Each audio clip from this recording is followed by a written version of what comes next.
First, let's have some clarifications about paano ba siya, ano bang itsura niya, at especially anong kaibahan niya sa Philippine situation.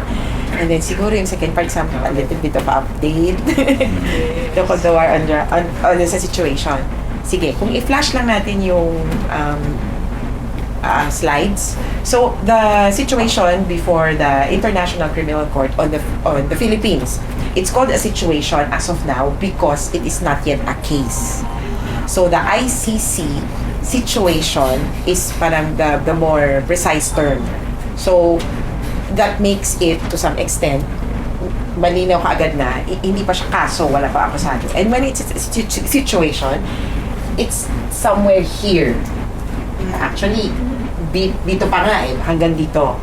When it's a situation, the ICC is looking into what's happening in some place. Right now, the ICC is looking at about 15 situations, including Palestine. Until hindi magsimula talaga yung trial, which is dito, ito yung basahan ng sakda. Okay, later, lagyan natin kung ano yung meron sa atin. It's still called a situation, not a case. Kung napansin nyo, sige, lagyan natin yung PI, familiar sa Philippines. PI, dito sa Pilipinas, answers 2 questions. Meron bang kasalanan or meron bang krimen? And sino ang may kasalanan? Diba? Sasabihin ni police, magsusumbong kay police, si police mag-iimbestiga, alamin kung nasaan yung tao, huhulihin take into custody. Sasampa sa fiscal, PI. Sa PE, hinati nila. PE, meron bang krimeng nangyari? Sa investigation, sino ang may kasalanan? So, hati siya. Sa PE, kaya parang kuminsan ang hirap sa PE, tapos na. There have been crimes against humanity committed in the Philippines. Tapos na yun, done deal.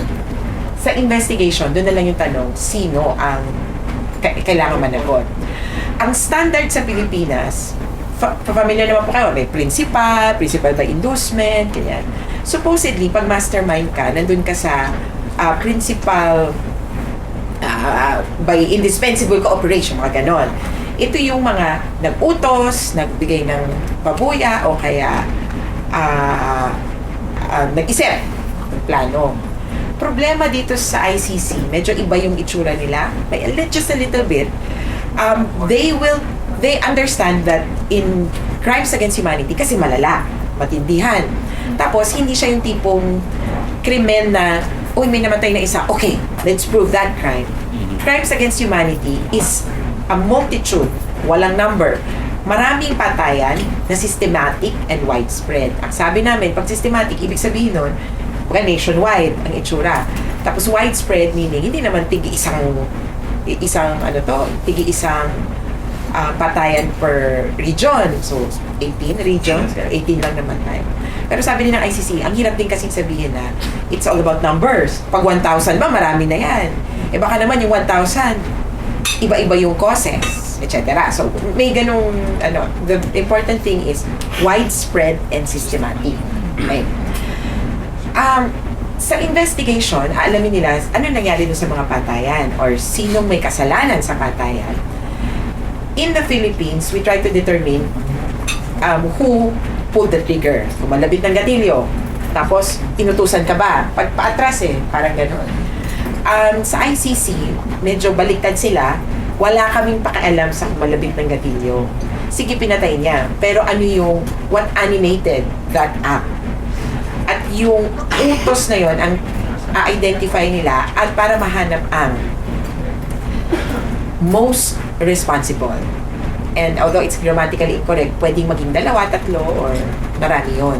In some of the cases that they have looked at, kunyari parang may isang kabal, yung grupuhan, na ganito na ang gagawin natin, ganito, okay, sige, approve kayo lahat. Pag hindi nag-approve yung isa, hindi matutuloy. So sabi nila, yung group na yon is the persons most responsible for those crimes. Meron namang ibang group, may ibang lugar na yung leader lang, kasi parang may leader yung group. As in malinaw, si high commander or ganyan. Yung leader na yon, tapos yung second in command, kasi hindi matutuloy kung hindi umuo si second in command. So, yung dalawang yon ang most responsible.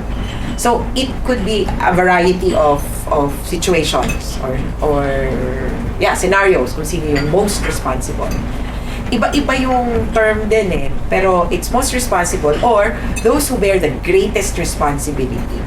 Or, simply put, kung sino yung makakapagpatigil or makakapagsimula o may control doon sa widespread and systematic crimes against humanity or genocide, etc. So, kapag nalaman na kung sino, sige, ito yung most responsible, ito actually, arrest warrant, ito yung medyo tricky because if you look at it, the arrest warrant comes before the confirmation of charges. Okay. So, yung arrest warrant is directed towards those who are most responsible.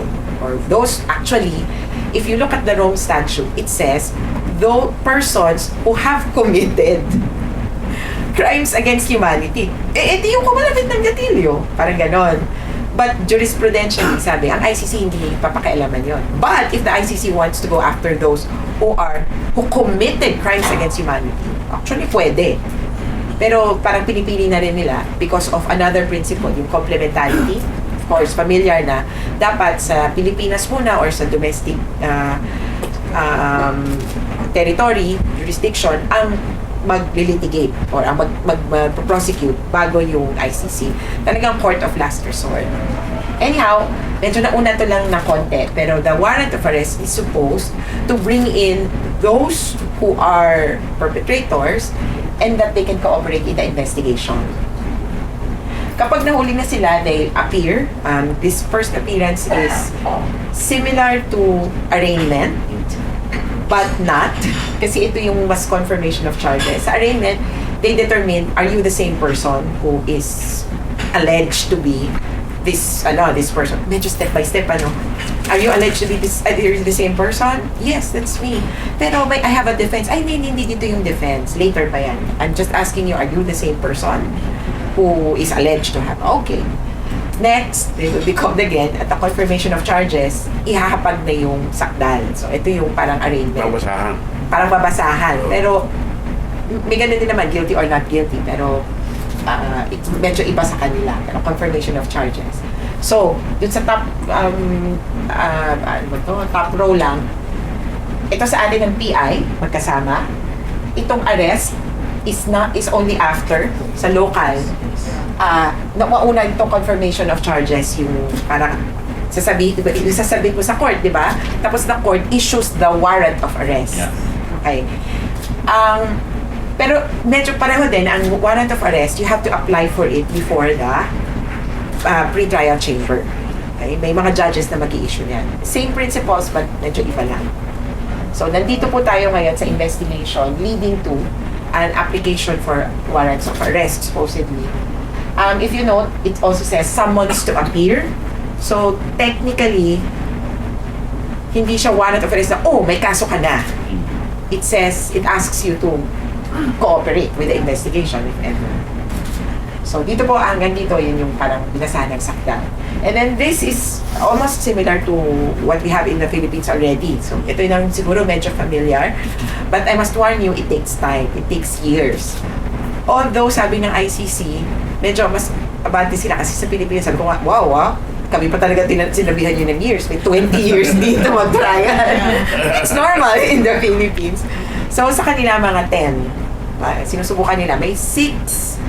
Parang may natapos ng 2. Pero 6 yung sabi nila na parang median number of years, the average, more or less. 10 yung parang isa sa mga pinakamatagal nila. Nung nagsimula kasi yung ICC, mga 2002, parang syempre nangangapa pa sila. Kaya sabi nila, sige, we need to improve. Ngayon, improving na. Yung isang trial ni Judge Pangalangan took about 2 to 3 years. Kasama na kasi yung ang preliminary parts. Kaya sabi niya, it could take a while or it could take, depende kasi sa ebidensya na hawak. Ma'am, yung arrest warrant at summons to appear, magkaiba sila or it's the same thing? And technically, it's the same thing.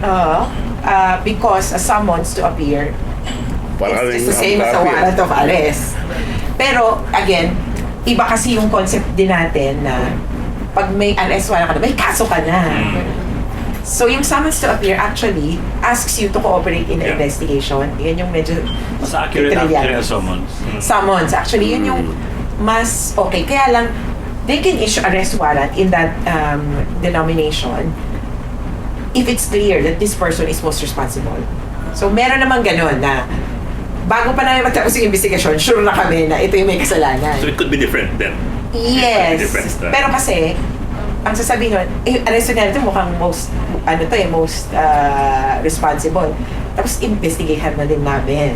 So, parang, but yes, technically there is a difference. But, the summons to appear, feels like an arrest warrant at the same time. Kasi huhulihin kayo. Parang sa Pina. Sabihin na required kang pumunta. Pag hindi ka pumunta, Content. hindi na kung huhulihin ka. Oo. Ang mangyayari pa, they have the same character in the sense that it will be sent out to Interpol. Yes. Mamaya, sige na nga, pasukan natin. It could be sent out to Interpol, this warrant. Technically, it's just a warrant of arrest that's sent out to the Interpol. It's called a red notice. Yeah. The Interpol is not obliged to execute the warrant apparently. So, mangyayari lang red notice. I'm telling all of the countries na itong taong to ay merong warrant of arrest. But, all countries within the Interpol system have to cooperate in terms of giving information. This red notice, meron pa yung blue, yellow, ganyan. Sa red notice, it tells you na kapag nakita mo to, i-ano mo sa akin sabihin mo sa amin. Iba pa yung layer na yung ICC itself, within the ICC family, when there is a warrant of arrest, all of them are obliged to enforce it. Unfortunately, bansa yan di ba? May mga bansa na yung kay Al-Bashir. So, si Al-Bashir, kinasuhan siya, presidente siya. Tapos tur-tur pa siya sa kung saan-saan. State visit, Syria, Jordan, may ilang mga bansa na pinuntahan siya na ICC member. Anong pwedeng gawin ng ICC? Wala. Susulatan yung country na sasabihin, hi, ba't hindi mo inaresto? Sasabihin ng country, I'm sorry, he's a head of state. Ganon. Okay. Parang ganon. So may ganon lang na problema dun sa politics kumbaga ng warrant of arrest. So, it could be through ICC, within the ICC family, Interpol, and then sabi nga namin, yung another way is through extradition, yung treaty of one country to another. Pwede din naman siyang ma-enforce. So, yun po, yung sa warrant of Sorry, arrest. sige na ako. So Interpol cannot do Execute. anything. Actually ito, the Interpol has been asked several times na to monitor like big activities. Parang may isang cricket match ba? Mga gano'n, World Cup, ganyan. Kasi may monitor silang papasok na parang wanted person. Nag-put together ng team. But they were supported by the local police. So kailangan pa rin ng local. Hindi pwedeng yung parang international tapos dadating ang smoke in, gano'n. Rendition na. Rendition, gano'n. Pero ginagawa ng US yan. Actually, yun nga Kaya nasabi namin, hindi po signatory ng US. But, it depends on who's the president. Nung panahon ni Trump, ayaw niya, galit siya, ganyan. Panahon ni Obama, okay sa kanya. Panahon ni Biden, parang okay. Kaya lang, nagka-problema siya sa Ukraine. Baka masabit din sila. Tsaka sabi niya, ayaw na namin sa inyo. So, depende, kanya-kanya. May time na nag-cooperate actually yung US sa arrest ng isang internationally wanted, Yung applicant. Parang basta may gano'n na convenient sa kanya at that point. So, nag-assist siya sa technically, I think extraction yun as in talagang kinuha nila yun.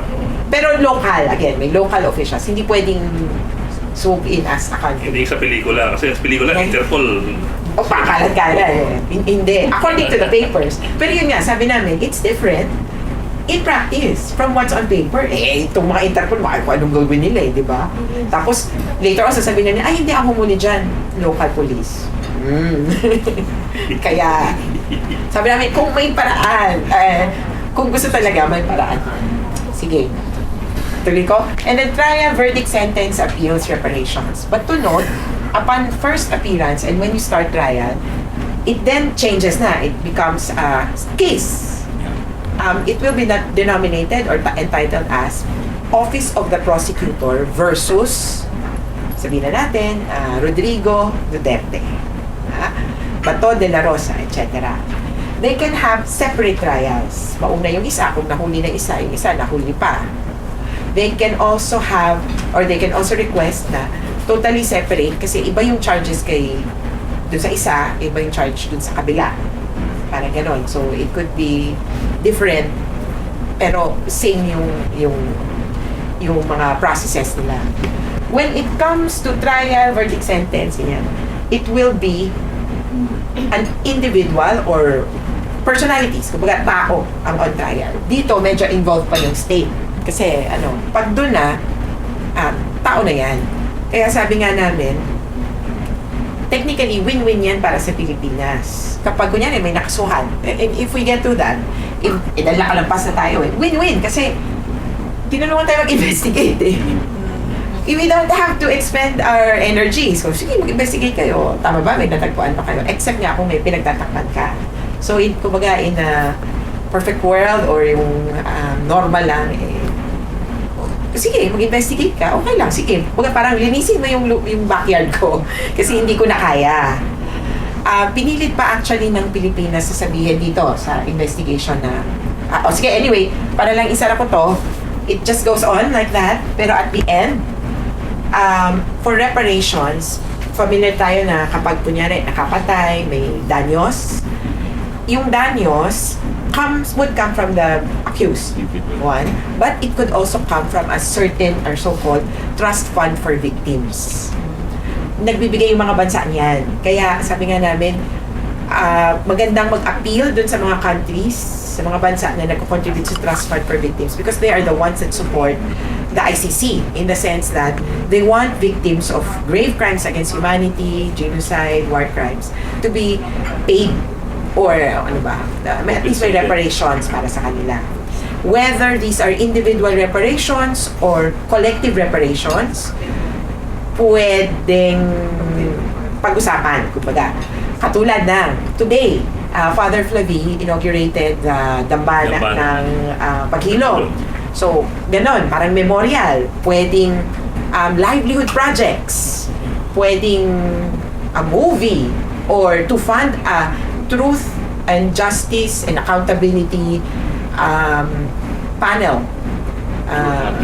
Truth telling, ganun lang. Parang everybody comes forward kasi that's part of healing. So, different sorts of things that could be accomplished under kumbaga, transitional justice. So, ito yung mga mechanisms for transitional justice. Iyon. Okay. Balik tayo dun sa saan pa tayo? Sige, ipasok natin pala yung next slide. Balik lang natin yung some of the key questions na punto ng Pilipinas kasi nga daw nag-investigate naman sila. Okay. So, sabi ng Pilipinas, ito yung medyo mali nila. Kaya pwede yung i-confront dito yung gobyerno, but nagpamali yung argument yun. Their original argument na sinasabi nila sa atin ay walang jurisdiction ang ICC. Tapos hindi sila hindi dapat pumasok, etc. Interventionist. Interventionist mo rin pa, puti yung mga judges, etc. Issue of jurisdiction. Kaso, ang tingin namin na ito yung legal yung apela nila na sinasabi, di ba nag-apela sila na nagbukas na? Their appeal was to defer the investigation. Okay? And the deferral of the investigation is based on the fact that the Philippines, the country, is investigating.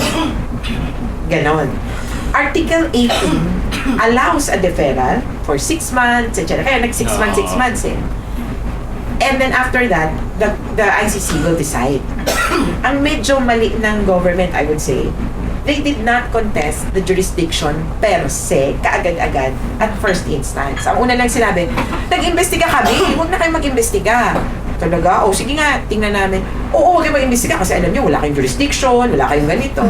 Kumbaga, pumasok na siya sa game, pero later on, sabi niya, ay, actually, mali yung yung rules niyo. Actually, hindi kami kasama dito Kaya naipit sila dun sa decision na sinasabi nung last year na kung naalala niyo yung 3-2 decision, nanalo yung no, we will not talk about jurisdiction.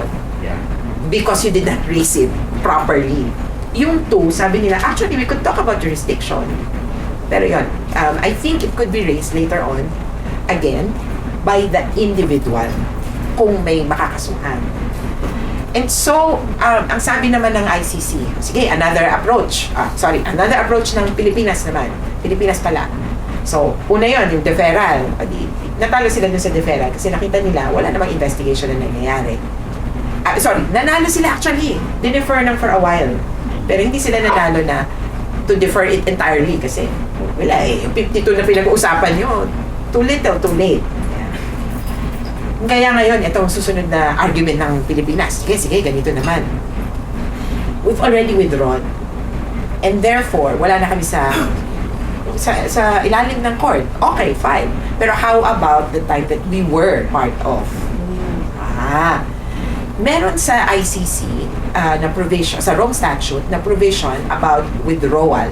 It's Article 127. It has several paragraphs. In second paragraph, it talks about if you withdraw and there is a matter still pending before the court,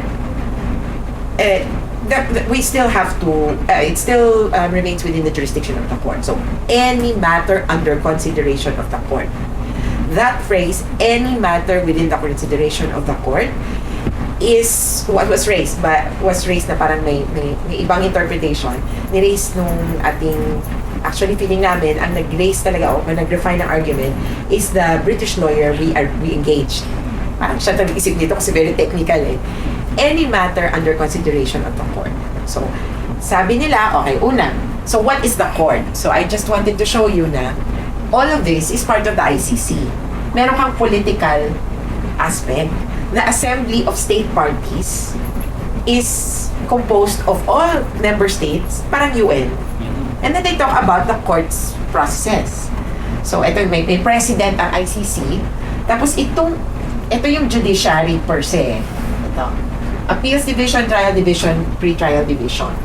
It's just one part of the ICC. It's not one, parang court, RTC, or Supreme Court. The Supreme Court is this. Kapag nag-decide ang appeals decision. Pero technically, hindi. Ikot-ikot lang sila dyan. Ito na yung Supreme Court, ito yung nagta-trial, ito yung pre-trial division. So this is technically the chambers. Yan ang isang grupo. But you have the presidency and then you have the office of the prosecutor. Kaya when we talk about the ICC, which one of these offices? Okay. Any matter under consideration of the court. Okay. When you say the court,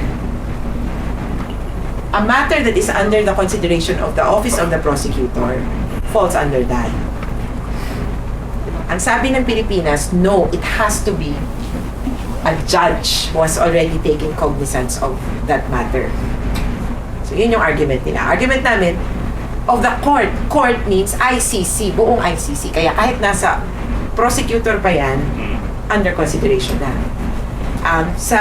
Kumbaga, dito sa Pilipinas, parang ang sinasabi nila, habang wala pa sa korte, meaning sa RTC, wala pa yan. Kung nasa prosecutor pa lang, nasa executive department yun, di ba? Yung prosecutors. Wala pa yan.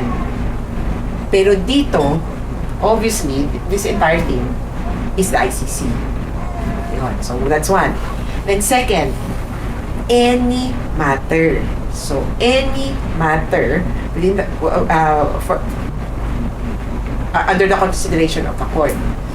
Any matter, kung ibalik ko natin sa previous slide,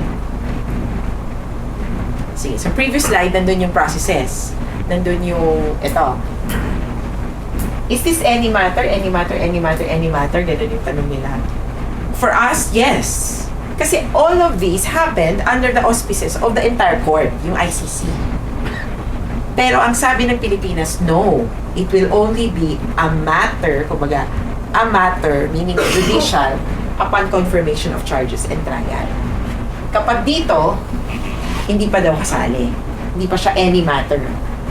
Kailangan daw judicial. Sorry, tanong. Sige, tanong. Ang argumento kasi ni Soljen Guevara,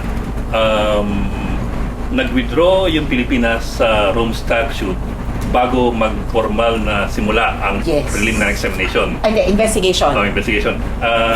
Supposedly daw kasi, in-announce na magkakaroon ng investigasyon, tapos nag-withdraw tuloy ang Pilipinas bago magsimula yung Investigation. investigasyon. Bago sabi nila magsara to. technically, hindi pa raw magsimula yung proseso. So, yun yung sinasabi nila, ito yung any matter, this is not part of the any matter. Pero technically, kumagat na eh. They opened the preliminary examination February 2018. We withdrew March. 2018. Nag-final, kumagat yung investigation March 2019. Kailan nag-end ang preliminary examination? June 2020. Nung umexit si prosecutor. Sabi ko na rin kung ano yung parang mga thoughts about it. One thought is, oo nga, there would be mischief if we allow any matter to be under the consideration of the court. Ang gagawin lang ni OTP, ni prosecutor, magbubuka siya sa lahat ng bansa ng investigation. Ay, mag-a-announce siya ng preliminary examination. And therefore, everything comes under the any matter within the consideration of the court. Basta magbukas ka lang, pwede nang umeksena yung ICC. Sabi naman namin, no, hindi naman ganun-ganun yung pagbubukas. May standards to open it. In fact, when we opened the preliminary examination in the Philippines, it only came, when the ICC opened, it only came after the submission of so many reports. Hindi siya motu proprio opening eh. Yung motu proprio, Ukraine. Sabi ni ICC, ay, may namamatay na, join ako dyan. May nag-report sa kanya. And most importantly, ang nag-report sa kanya galing sa Pilipinas. Ang isang material na question nila ay, may nakakita na bang judge? O kaya may nag-decide na bang judge ng matter within the Philippines? A judge only comes in here. That's the first time a judge, or di ba sabi nila, dapat daw judiciary. This is the first time that they can come in because the office of the prosecutor will come before the judiciary sa pre-trial chamber asking for permission to open an investigation. In the Philippines case, January 2021 na ang parang, kasi nagpa-defer nga ng opening ng investigation eh. By end 2020, nag-end ang preliminary examination, nag-ask ng permission. Kalagit na, nung mag-approve na, nag-file ng October yata or September yung Pilipinas ng deferral. Wait, huwag mo na kayong mag-investigate kasi investigate namin eh. Yung final decision on the investigation after appeal was last year, July. Kaya, parang ganun yung argument nila. Last year, July, doon lang sinabi na finally, you can start. Then that was the time. Pero if ever, the first time na parang iniharap sa court was June 2020. That was the earliest. Kaya, with all this, nandito po tayo sa investigation. Ang update or possible ay we are looking at a possible application or applications for warrants of arrest just because it's within the period 120 days after that's the general period sa ICC 120 days after an alleged report kasi nag-investigate sila daw noong December, and I know ang hirap i-confirm pero maraming nagsasabi. Sabihin na natin. Pero December, so first quarter, 120 days. 4 months. Yeah, thereabouts. And then, that's when the court will issue a warrant. And this is the last thing that I will leave with you. No news is good news. If a warrant of arrest is issued, normally, para sa atin, sige, may warrant ka na daw. Ganun. Normally, ganun. Pero sa ICC, it's actually confidential, yung application. So, ako, at Pexman, hindi ko din alam kung naka-apply na. Si Office of the Prosecutor. Kasi siya yun sa prosecutor. The Office of the Prosecutor applies for it confidentially. If it's issued, and he feels, or the ICC feels that they can execute it, hindi nila ina-announce. They will only announce that there is a warrant of arrest if they have already arrested that person. Yeah, surprise! Because, lalo na kung hindi pa natatapos yung investigation, yung in-between, kasi nga, pwedeng hindi pa tapos talaga eh. parang in between summons to appear if they have already arrested that person.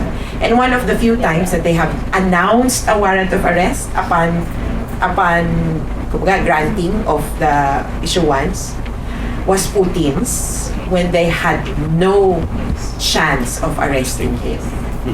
So for us, sa victims, no news is good news because otherwise, kung wala silang kapag-asang i-serve yan, kung wala silang pag-asa, in-announce na nila yan. Kasi, like Putin, very improbable na ma-serve nila yung warrant of arrest. So yeah, thank you. May mga tanong ba? Baka mamaya. Sabay-sabay na. Kasi ang usapang mainit. Actually, tatanungin ko na. Teka. Diba, give me mic. So, from your standpoint, if and when that arrest warrant is issued, di ba national police naman, ano naman ang lagay? I mean, what are even the odds of our state establishments? Hindi ba parang Putin din yun?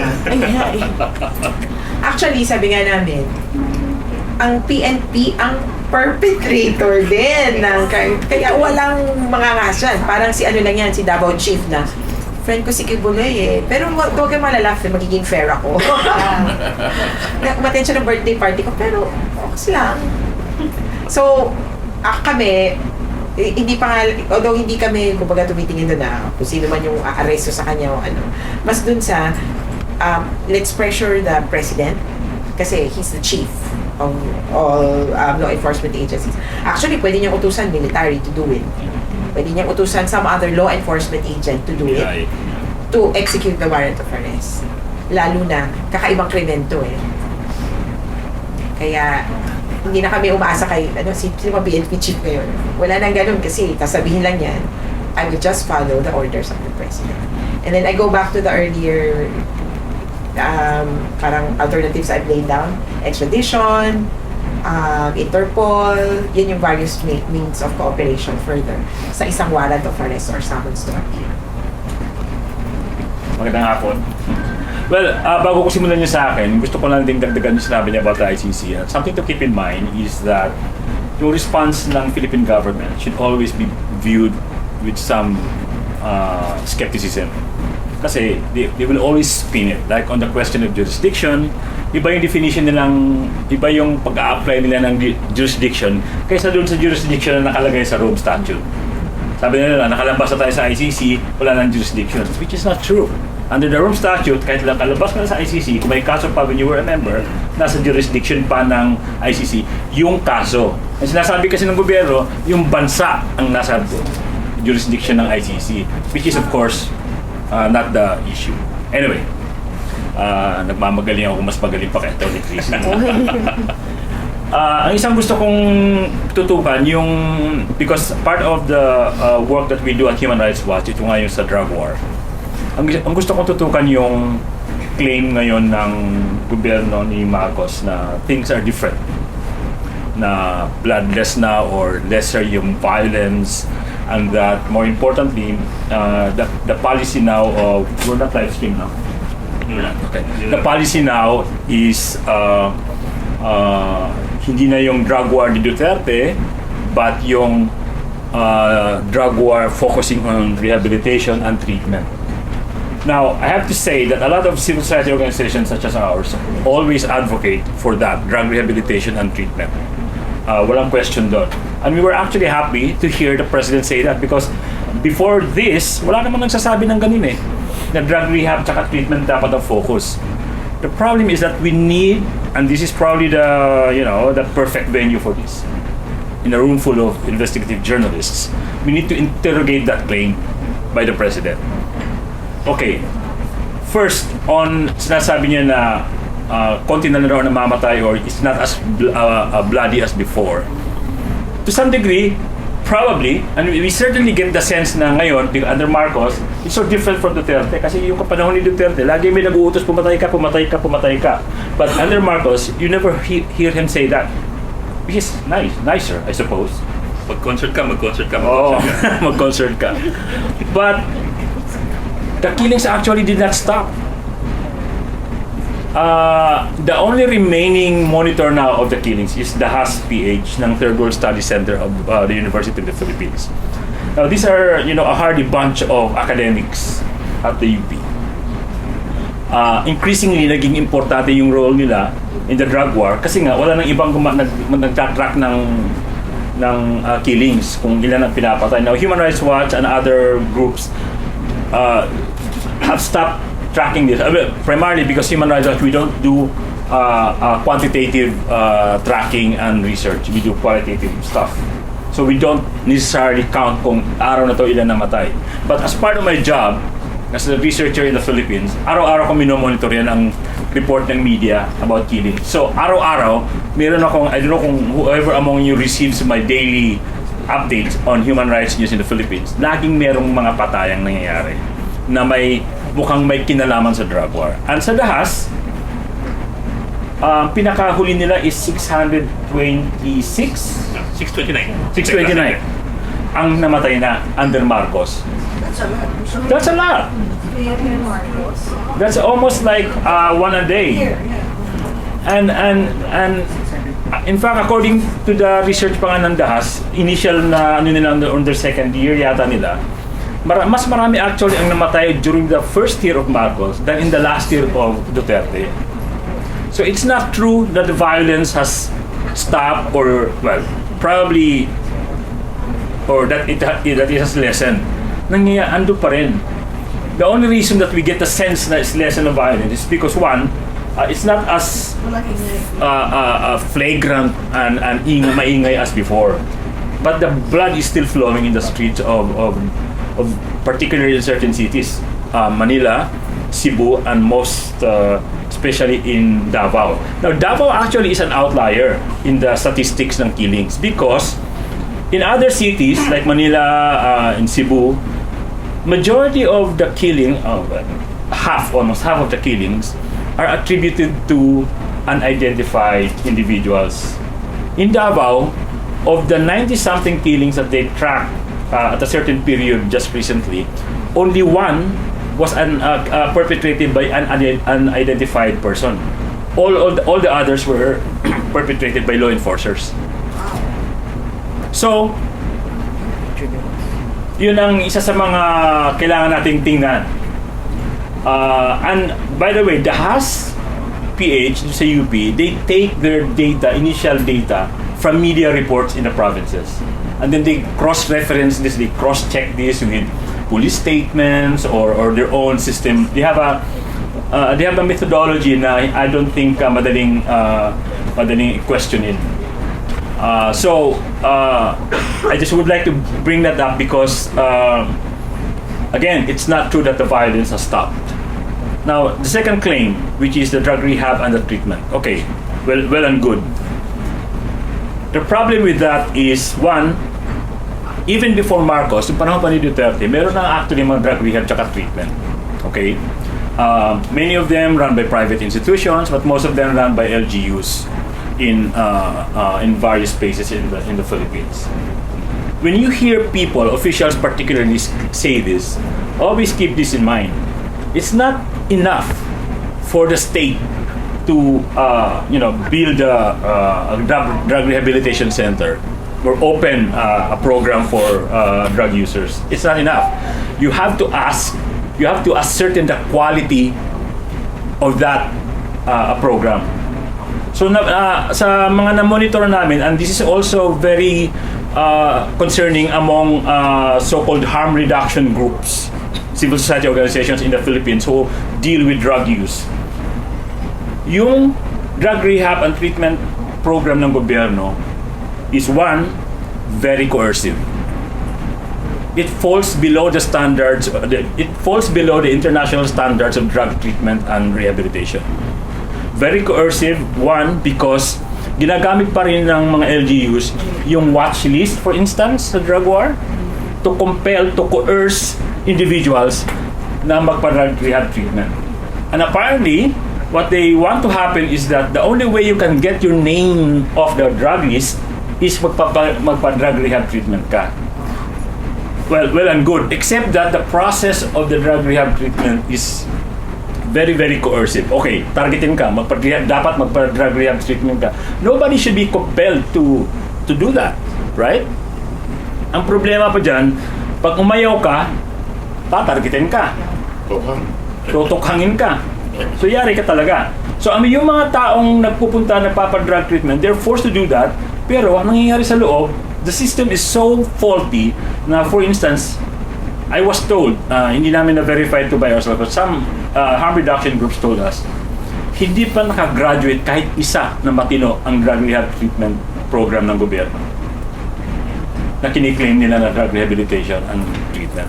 Kasi, unang-una, pag ikaw drug user ka, pag pa-drug treatment ka, especially if you're a working individual, and poor working individual, wala kang means to support yourself and your family. So that's one problem. So ang tendency mo talaga, iwasan mo yan.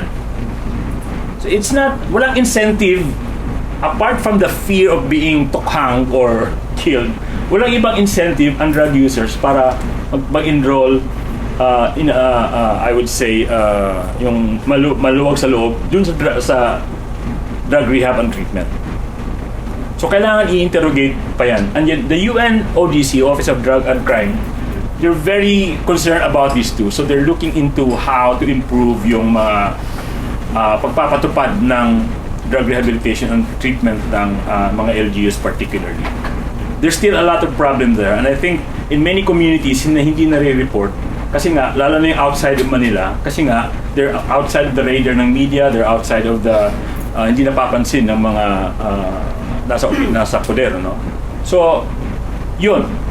Does this mean that yung thrust ng Marcos administration for a humane or a bloodless drug war is wrong? Yung shift na yun is actually not wrong. In fact, that's what we've been saying. Problema is how they're carrying it out. Keep in mind, these are the same people, these are the same officials who persecuted people during the drug war, who targeted people during the drug war, that are implementing these drug rehabilitation and treatment programs. How can that be? How is it possible?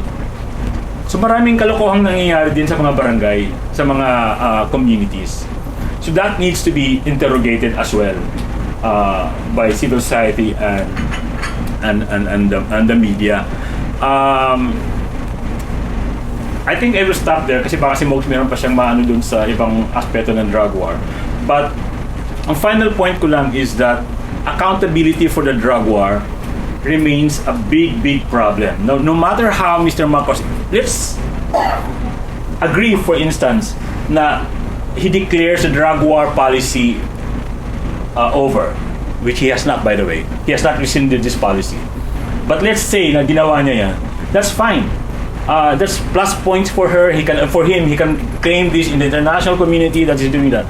The problem is that accountability is still practically zero for the killings under Duterte and even for the killings under him. So hindi lang naman pwedeng you just stop the violence. You have to hold people to account. And sa pagtingin ng human rights community, that's equally important. You stop stopping the violence. So accountability, doon medyo palpak si Mr. Marcos. Now people may say, oh, it's too early, wala pa nga 2 years yan eh. Well, yeah, okay, fine. Let's cut him some slack. And in fact, kaya naman siguro he's getting a lot of good press.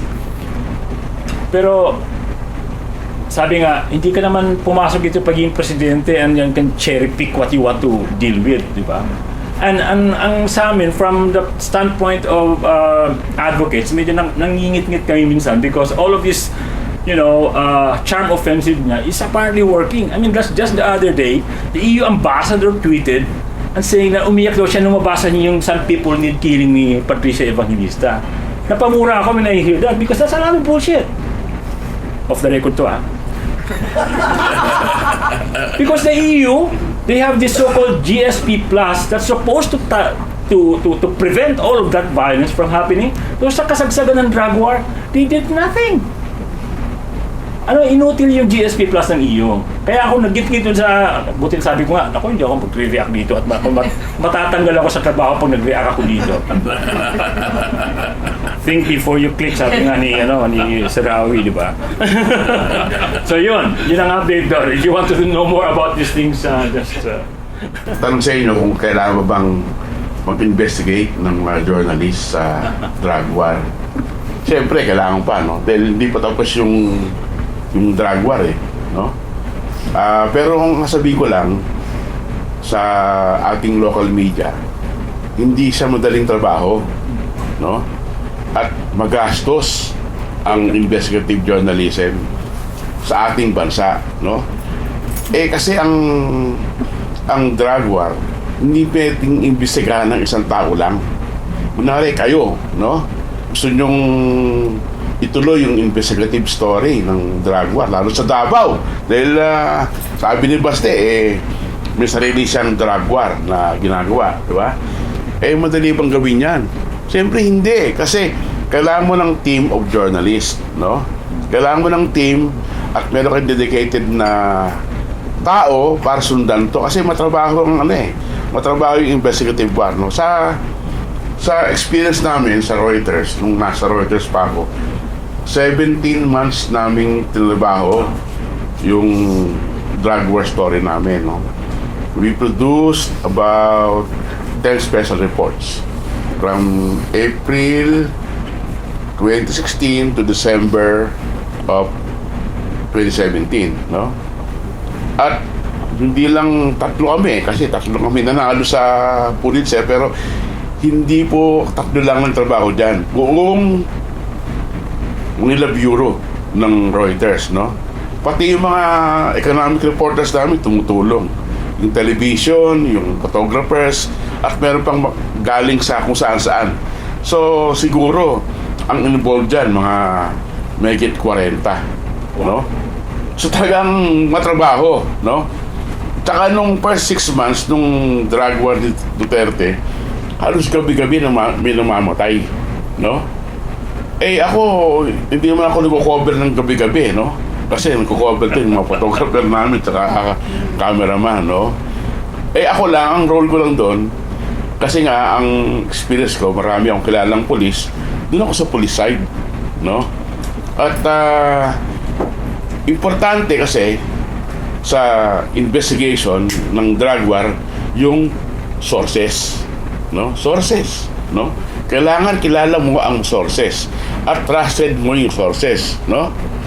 Hindi madali yun kasi naghanap kami ng tao na pwede magsalita kung talaga bang may vigilante na pumapatay ng mga drugs dependents, mga drug personalities, no? At number 2, credible ba yung tao na yan, no? So, yung mga first stories namin doon sa Reuters, sinasabi namin sino yung mga biktima, bakit sila pinapatay, no? Hindi pa namin sinasabi kung sino yung pumapatay, kasi sabi, vigilantes, pero may, of course, yung police, inaamin nila na sila yung pumapatay dahil in act of self-defense, no? Nanlaban daw, no? Ang sabi nila umabot sa 6,000 ang napatay nila. Pero sabi ng group nila Kaloy Conte, more than 6,000. Ilan ba? 12?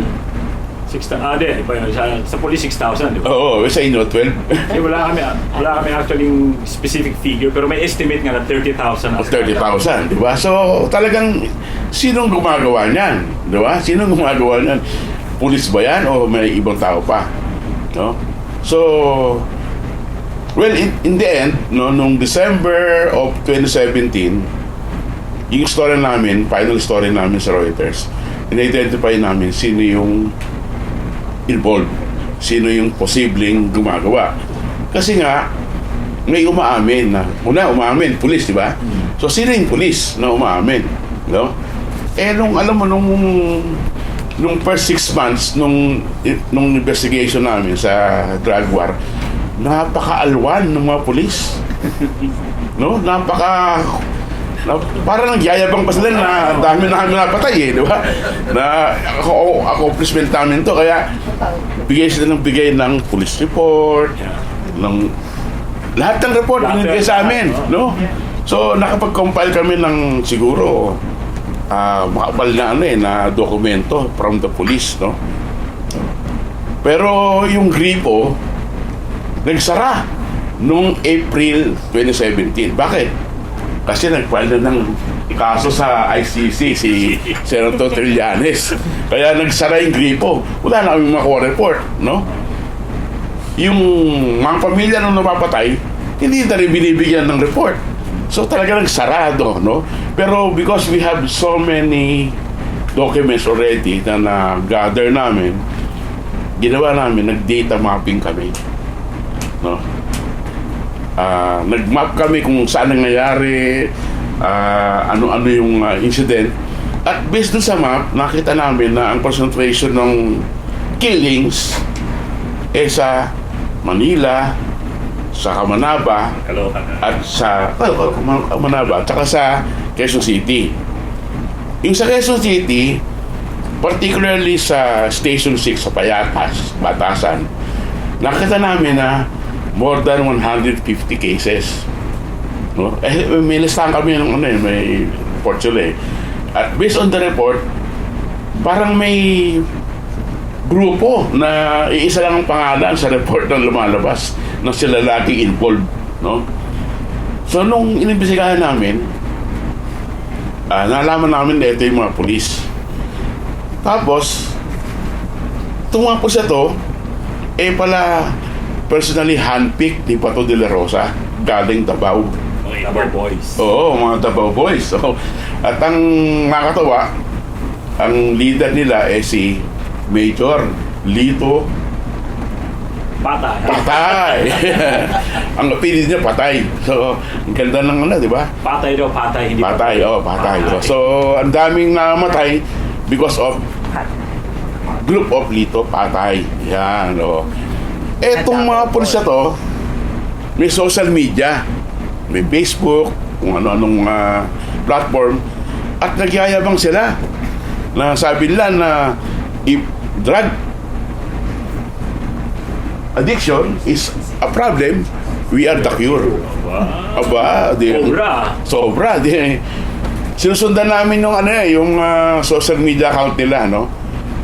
So, yung trabaho ng journalist, hindi lang mag-interview sa community, hindi lang mag-interview sa mga biktima, sa mga pamilya, sa punerarya, sa simbahan, sa lahat, no?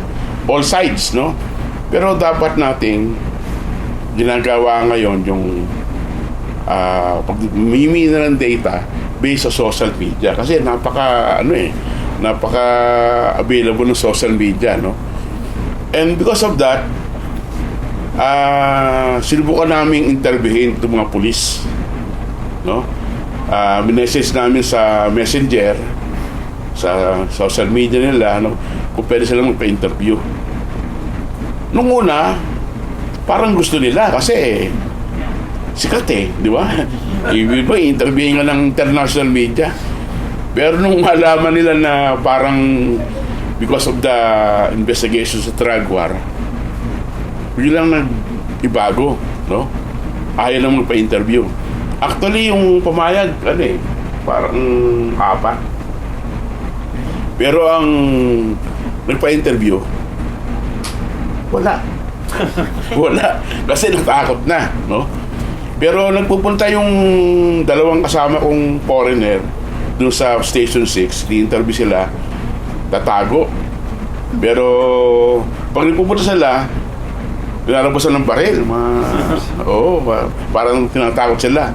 Pero hindi nagpa-intimidate yung kasama ko no? Sanay naman siguro sa gulo yun. Kasi kinu-cover ng gera si Andrew Marshall, no? So, ayun, marami kaming na-interview sa barangay na yun, at ang isa sa mga na-interview namin yung brother ni Bato de la Rosa. Oo, siya nagsabi na ano to, personally handpick ni Bato para dali sa Manila, yung pulis. Ngayon, sinuwerte kami kasi merong isang retired police general. Gumagawa siya ng report para sa CBCP, no? Nung January 2017 about the drug war, no? In-outline niya yung reward system, yung double barrel na ginagawa ni General Cascolan, no? So binigay sa amin yung report. So naging interesado yung yung opisina namin. Ang problema lang, si General hindi primary source, no? Kasi may pinanggagalingan yung kanyang report, no? So ang trabaho ko ngayon convince si General na ipakausap sa amin yung mga police sources niya, no? So siguro tagal kong niligawin General, mga 2 buwan, hanggang pumayag siya, no? Kasi interview namin siya sa loob ng kumbento ng Ateneo. Gabi-gabi. Tapos ang taga-serve ng coffee namin si Padre Integan. Kaka-biskwit, inubos na ang biskwit ng Ateneo. Kaka-interview. So finally, sabi ni General, sigurado ba kayo na hindi mapahamak yung mga pulis dyan pagka hinarap ko sa inyo? Sabi namin, hindi, okay lang sir, we will protect their identity. So si General, sinabihan niya yung 2 subordinate niya, no? Mga prison commander, PCT commander, no? Hindi ko sabihin kung saan, no? Pero sa Metro Manila. Tapos sabi, dadali ko sa sa isang restaurant sa Green Hills. Doon yun lang interviewin. So dumating kami sa Green Hills sa restaurant. Interview. Tagal namin interview. Pero nung kalagitnaan ng interview may dumating. No? Sino dumating? Yung head nung PNP anti-drugs. Si General Ferro. So lahat kami nag-freeze. Paano nalaman na to na may interview rito? Ayun pala tong si General Ferro, kaibigan din nung General at naging tauhan niya, kaya safe yan, atin yan, no? So yun, tuloy-tuloy ang interview. Hindi naman ng gulo, wala nang nangyari. So okay lang kami, no? Pero yung mga impormasyon na binigay sa amin ng PCT commanders, very revealing. Ang una namin tanong, meron bang vigilante? Meron ba? Sabi nila, wala! Kami rin yun Oo. Kami rin yun. Nandun si Ferro? Ha?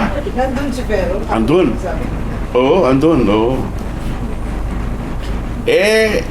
Sabi, anong problema nyo? Yung PC commander, nilabas yung cellphone niya. Eto, may text galing sa Regional Intelligence Officer. Sabi niya, sabi ng text, pwede ba sa Lunes ang gabi ialis niyo yung mobile patrol car niyo dyan sa kanto ng kanto. Kasi dadaan yung riding in tandem namin, baka may enkwentro nyo. Yun. So, ibig sabihin, ang gumagawa, yung riding in tandem nila, pulis din. At ang sabi, yung mga riding in tandem nila, usually mga neophyte police. Parang baptism ng fire. Kanila, para makita na kaya pumatay. Kasama ka na sa grupo. Oo, kasama sa grupo. Oo, yun. So, ngayon, tagal lumalabas na walang vigilante. Pulis din. Kasi nga, sinasabi nila, pagka nakapatay ka, ordinary addict, 10,000. No? 10,000 yung reward. Pagka barangay captain, o may posisyon sa gobyerno, local government, 50,000. No? So talagang malaki yung yung reward, no? Yung 10,000 na yan, sabi nung police, yung 5,000 dun sa trigger, sa kung sino yung bumaril, no? Tapos yung another 5,000, hati-hati na yung grupo, no? Kung kunwari, apat sila na sa operation, kanila yung kalahati. Pero yung bumaril mismo, kalahati, 5,000. So yun ang kalakaran ng police, no? So maliban dyan, meron pa palang ibang grupo na gumagawa nung pagpatay, no? Kasi galing kami kay Bishop Ambo sa Caloocan. Oo. Kinikwento sa amin ni Bishop Ambo na meron daw lumapit sa kanyang pulis, na sundalo from Mindanao, no? At nakonsensya kay sundalo, gusto niya nang sabihin na involved siya sa pagpatay ng mga drug suspect. Pero sabi na, babalik ako next week para ayusin ko yung pamilya ko para may tago, gano'n. Pero hindi na nangyari yun. Kasi nung araw na pupunta siya kay Bishop Ambo, mabalitaan ng simbahan na may napatay malapit sa simbahan na isang tao, no? At nung alamin nila kung sino napatay, yun yung sundalo. So ibig sabihin, merong tao na sumusunod para to ensure na walang Nuisance. Oo, walang So,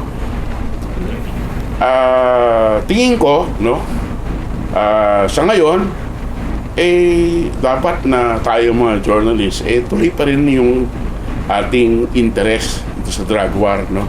Sabihin natin na gumanda rin yung sitwasyon dahil sabi ng mga EU ambassador, US ambassador, kung sino-sino ambassador, maganda na ang human rights record ng Pilipinas kasi wala na yung nangyari patayan. Pero meron pa rin namamatay. Isang tao lang mamatay. Hindi na hindi na tama, di ba? So, tingin ko sana patuloy tayong mag-imbestiga at maging interesado sa nangyayaring human rights situation sa ating bansa, no? Kasi ang dami ng pangako yung GSP nga, yung maski sa US Congress, meron silang dating ginawa na bawasan yung military at police aid, no, sa Pilipinas kaya sa war on drugs na ginawa ng Pangulong Duterte. Ngayon, ang interest ng US hindi na yung domestic, China na. So panay ang bigay ng tulong sa atin, no? Daming binibigyan na ngayon gamit, drones, aeroplano, barko, no? Parang hindi na sila interesado doon sa human rights situation ng ating bansa. Last year, nagpatawag si President Joe Biden ng meeting, no? Ang dumating doon sa meeting, mga labor groups ng Pilipinas, di ba? Oo, KMU, TUCP, lahat-lahat ng organized labor nagpunta doon. At sinabi ng White House na interesado pa sila sa human rights, no? Kasi nga ang Democrat Party is yan ang champion sa human rights, di ba? Pero hindi ko nakikita. Hindi in reality, hindi nakikita natin na sila na interesado sa human rights sa ating bansa. Kasi mas interesado sila na i-contain ang China, no? So nakanino ang ating sa nakasalalay ang ating pagre-report sa human rights sa atin mga journalists, no? Kaya patuloy na kayong maging interesado. Huwag natin bitawan ng storya kung sakali, tuloy natin yung pag-report sa drug war. Amal po. Madalas ang problema ng mga reporter, lalo yung mga nagko-cover, I'm taking this from the point of view of reporters kasi puro tayo reporters ito. Ang mga reporter pa nag-cover, for example, ng police, minsan masyado nagiging malapit sa mga sources. Tama yan. Diba? Like, for example, ang mga nag-cover ng EJK, madalas hindi sila police reporters na nakababad sa sa presinto mga tagalabas Pero ikaw ang tagal mo sa police, ang tagal mo sa military, yet you were able to do that kind of a story na yung hindi himod sa, you know what I mean? Hindi PR dun sa, kasi that's the usual problem ng reporter Yeah. How do you separate yourself from your sources and at the same time still be able to do journalism? How do you do that? Yan po, sa akin, malaking tanong yan How are you able to do that? How are you able to do stories that you did even though you were so close to these people? And how are you able to squeeze them? Alam mo, Ed, mahirap yan, lalo yung sa mga nakababad sa beat, sa police beat. Kasi, barkada na ang turing sa police, no? Tsaka pagka, hindi sila cooperative, cut out sila sa operation, no? Hindi sila sasama sa mga raid, sa mga wala ka ng mga konstorya, no? Maswerte ako kasi wala na ako sa daily grind. Kala na magkabala ng police. Wala na ako sa daily grind, kaya I was able to distance myself from the police na gumagawa nito, no? At yung karamihan ng makilala kong police mga retired na, tsaka mga mataas na yung posisyon, no? Oh. Kasi nagsimula siguro sila, tigyente sila, kilala ko na no? So yung aming relationship is medyo malalim na, and they respect me and I respect them. At they know me na hindi ako magkapagamit sa kanila, no? Kasi nakita nila alam mo ang police, pagka nakita nilang dito na babayaran, hindi to kayang baliin, they will respect you, no? So pag may problema sila, lalapit sila sa'yo, no? Kasi alam mo yung drug war ni Pangulong Duterte, hindi naman lahat ng police na nandiyan sa serbisyo payag no? Hindi naman lahat sila agree doon sa pagpatay, no? Yung ibang ang kilala kong police nagpapa-reassign ayaw na sumama din sa patayan, no? Yung talagang sumama lang talaga sa patayan yung mga galing Davao, tsaka talagang loyal kay Pangulong Duterte, no? Alam mo sa naboto sa Caloocan, yung ibang tumitira doon, hindi pulis Asset.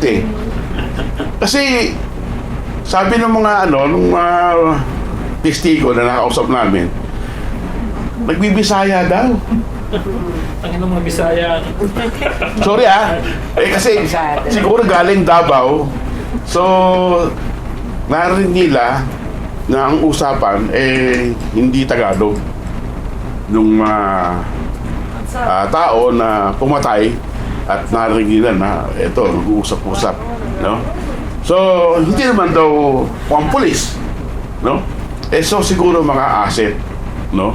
Mga hitman talaga, no? Kasi sa Davao sabi ni Father Pix Picardan, na-interview namin si Father Pix, na dinocument niya yung nangyaring Davao killings from early 90s up to 2016, mga 1,400 yung napatay doon.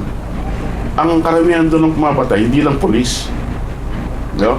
Yung Davao Death Squad, yung iba doon civilian, at sabi nga nilang iba dating mga NPA, no? So pwedeng ito sinama sa Manila para gumawa ng killings. Two questions quick lang. First, ano ba yung merit na we continue writing about the families? Kasi nakakausap yung mga families, lagi sinasabi sa akin, kinakausap na kami media pag mayroong bigla sa ICC or kailangan ng anniversary. So parang nagiging case study lang sila ng isang bigger event. And second po, dun sa current or ongoing na SC petition on the drug war, 8 years na siya. Ano po magiging moot na po ba to? Or it can like stop yung mawawala ng precedent na or magkakaroon ng precedent na hindi na pwede mangyari itong mga killings in the future. Thank you po. Sige. Yung dun sa pag-feature ng families, actually it would help parang perpetuate yung storya nila. And then it helps mas sabihin natin propaganda, no? Pero it's more of for public awareness. Kasi for many, the stories are, okay, it happened to these people. As okay, after 2 years, nakalimutan na rin natin. So, it keeps the idea fresh. Second, it brings in the concept of pattern. So, kasi parang, okay, may namatay ng isa. Okay, may kwento na naman namatay. Pero yung ganun karami, kailangan nang idikit siya sa pattern. And because pattern leads to sino yung accountable, yun yung, I think, mas important. Kaya siguro at the end of the story, doon na ilagay sino yung perpetrator and then how were these people killed. Yun yung actually hinanap sa ICC pattern. Kumbaga ng ICC, I don't care na kung paano ka pinatay. I mean, incident. Sige na, this date, ganyan, paano na pala. Ang importante, sinong bumarel. And then, yung pagkakapatay ba niya ay similar sa nangyari sa iba. Kaya maganda siguro yung parang analytical na rin or investigative na. Pinatay ito nung panahon ni Patay. And then Patay moved to Bulacan. Then moved to Cebu. Si Patay actually, naalala ko yung pag-alis niya kasi we filed a case against his policy or his program ba yun? Naalala niyo nag-ikot-ikot siya ng merong survey form? Ay, pakipirmahan naman, census daw. Sinong nakatira? Ilan ang nakatira gumagamit ka ba ng droga? Yes or no?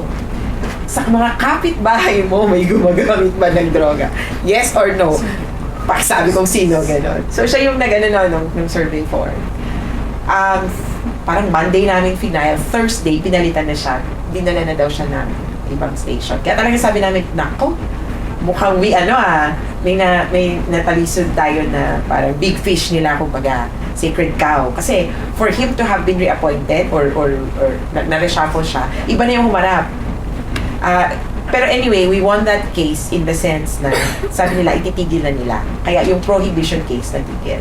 And we go now to the case of pending before the Supreme Court.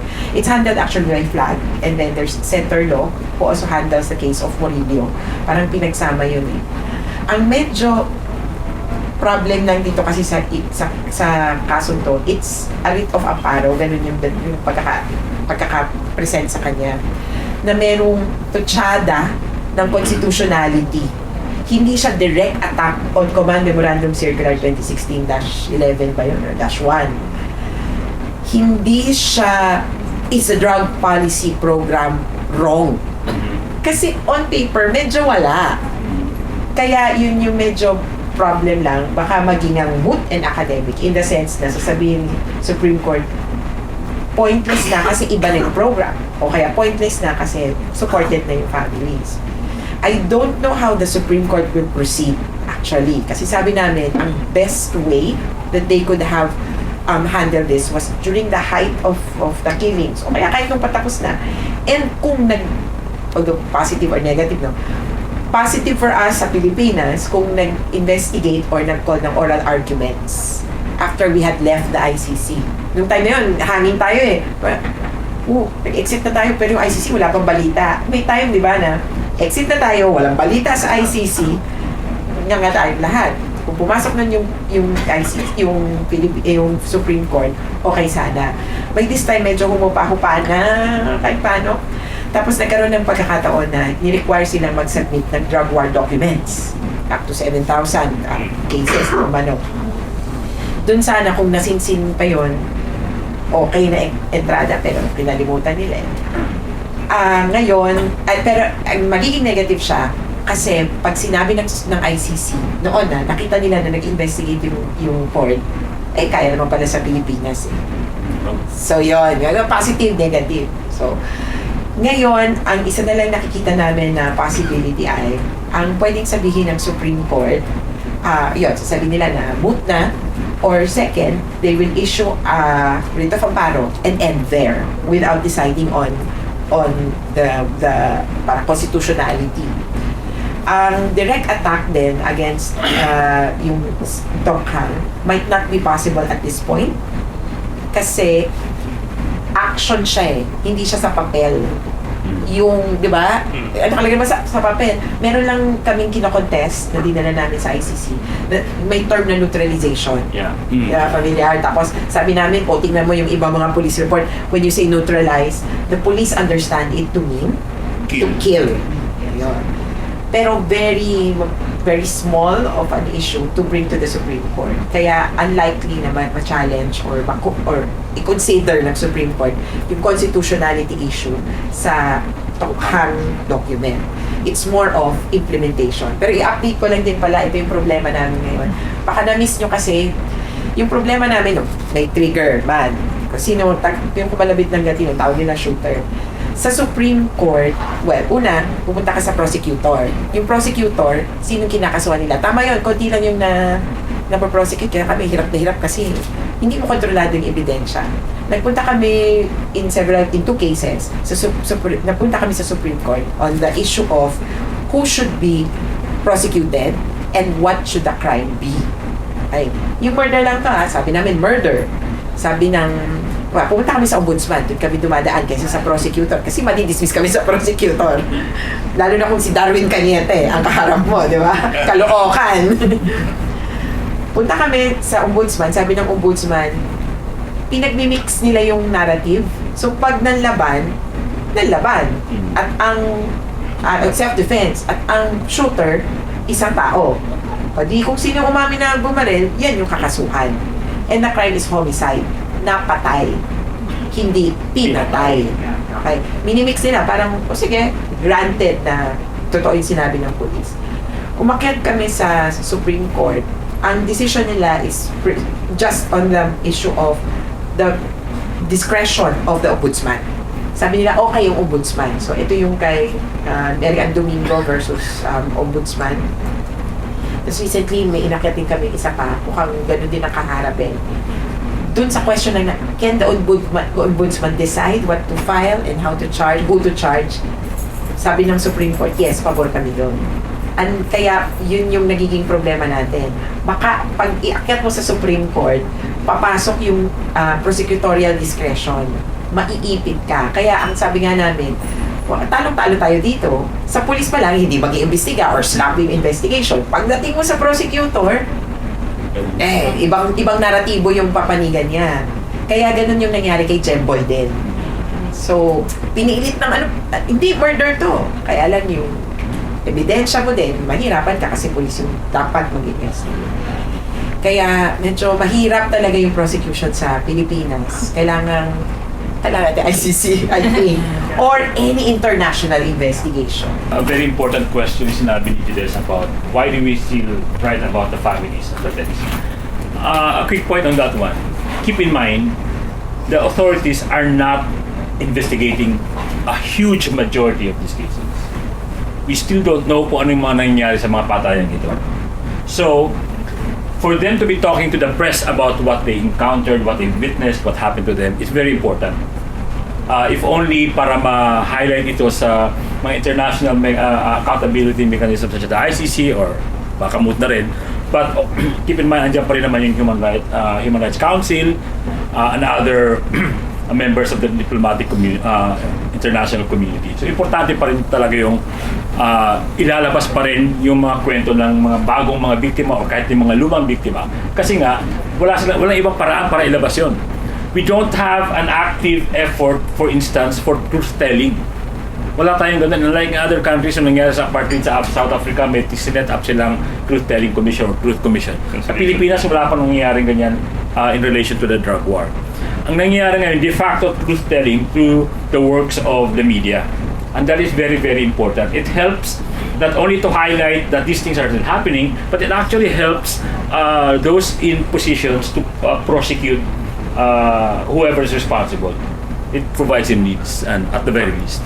Si Justice Carpio, when he was in the Supreme Court, inaral niya lahat nung nangyaring kaso ng drug war. At ang sabi niya, well, the police had violated all the manuals of operation, no? Kasi pagka napatay nila sa isang encounter yung suspect, bypass operation daw. Diba? Ang problema, bago ka mag-bypass, dapat may pre-operation report. Number 2, dapat may search warrant ka o arrest warrant, no? Kaso yung karamihan ng nangyayari, bigla na lang pumapasok sa bahay yung police at binabare. Wala nang sabi-sabi, no? Kaya ang daming na-violate na rules of engagement, no? Yung isa sa mga investigasyon namin na nalalaman namin na karamihan sa mga victims binaril ng malapitan, point blank, no? Paano malaman na point blank? Kasi nga may tattooing sa katawan, sa ulo, yung nitrates, gunpowder, no? Sabihin, binaril mo ng malapitan. Bakit daw? Kasi ang nangyari pala, yung una, hinaantay nila yung soko dumating para imbestigahan, no? Doon sa isang place sa Manila, hindi na napuruhan yung isang suspect nila. Tumayo. Hawakan doon yung soko. Nung dumating yung soko, tumayo. Sabi, hindi kami encounter, in-execute kami. So, from that moment, nung sumunod ng mga operation, yung police tinatakbo na sa ospital yung nabare nila, no? At pinupuruhan nila sa ulo, sa dibdib para siguradong patay. Kaya ang story namin noon, dead on arrival. Kasi lahat ng namamatay, dead on arrival, hindi na pinapabot sa sa ospital. Kasi nga tumatayo eh. Basic lang yung mga tanong ko, no? Kasi marami pa akong hindi maintindihan eh. But maybe with a few years of hindsight, no, may lumilinaw. Number one, ano ba talagang intention dito sa mga naganap, no? Bakit ba naging priority ni Digong ito? Kasi nung kaumpisa pa lang itong patayan, may mga lumabas na nagsasabi na, this approach, this strategy to fighting drugs has not worked in anywhere in Mexico, in Thailand, etc. And then another factor is ang laki ng risk para kay Digong for doing this, no? At saka hindi niya tinatago. Di ba? So there's clearly if not a cause and effect, there's an association between his rhetoric and the killings on the streets. So I'm trying to understand if there's anything really rational about this, or is it purely pathological, no? Up to now, I'm still wondering, no? Kasi yun na nga, it was so shocking, no? Nung nag-umpisa, it never happened before. I mean, kahit yung panahon ni Marcos, yung mga salvagings, tinatago pa eh. Yeah. Ito parang nakabalot pa, may mga wag tularan, and it was clearly connected to the rhetoric, diba? I mean, proud. The police on the ground were proud, sabi nga ni Manny. More, Yeah. So, I'm still trying to understand. Tapos, kung talagang drugs yung target, no? Bakit puro mahihirap lang yung tinitira? Yes. Di ba? That was raised again and again, no? So, and we know that drugs is a big business. Bakit hindi man lang hinuhuli yung there are a few killings of major figures, pero I think on the whole, the vast majority of the murdered were very poor. I covered it ako for the first 3 years, no? Talagang among the victims were among the poorest of the poor talaga. They were living in There was shanties. an AI study on that in 2018, I think. Amnesty International. Yeah. The Targeting the poor. targets were the poor.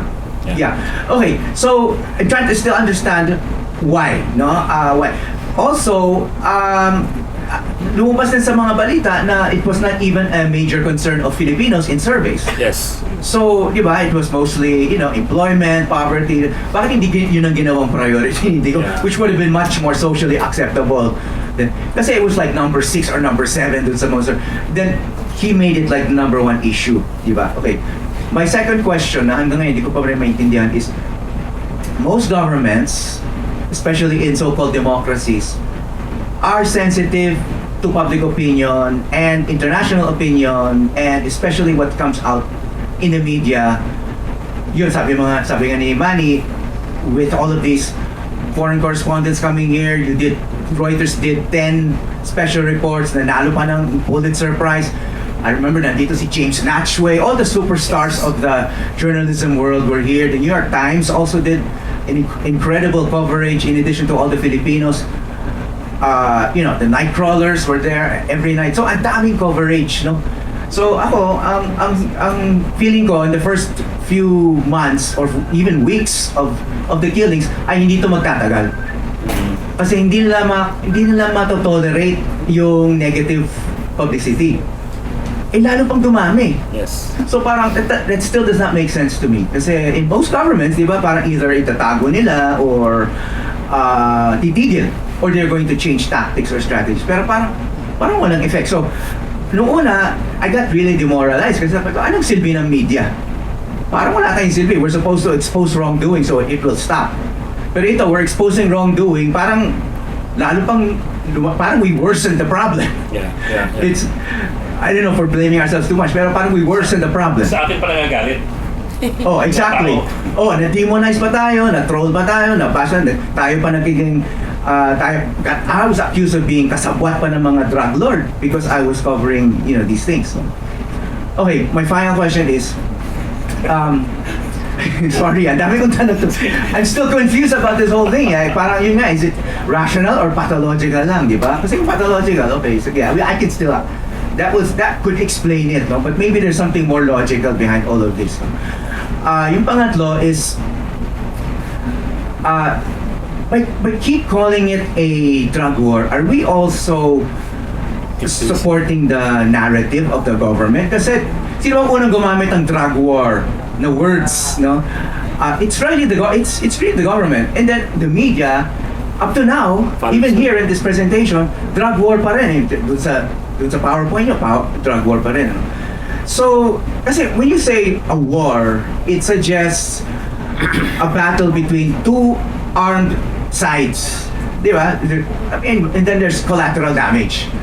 So if we keep repeating this drug war framework, it makes it seem like, yun nga, itong mga biktima, there was a real war, and then it's easier to accept na may nanglaban, Casualties. and may napatay, and homicide lang talaga yung deserved na accusation. Isa yung combatants, no? Yes.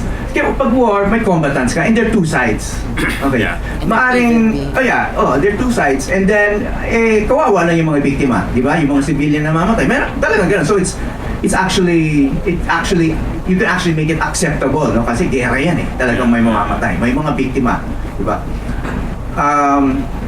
Kaya ako I don't want to call it, personally, when I talk to people about it, I call it other things, massacre or...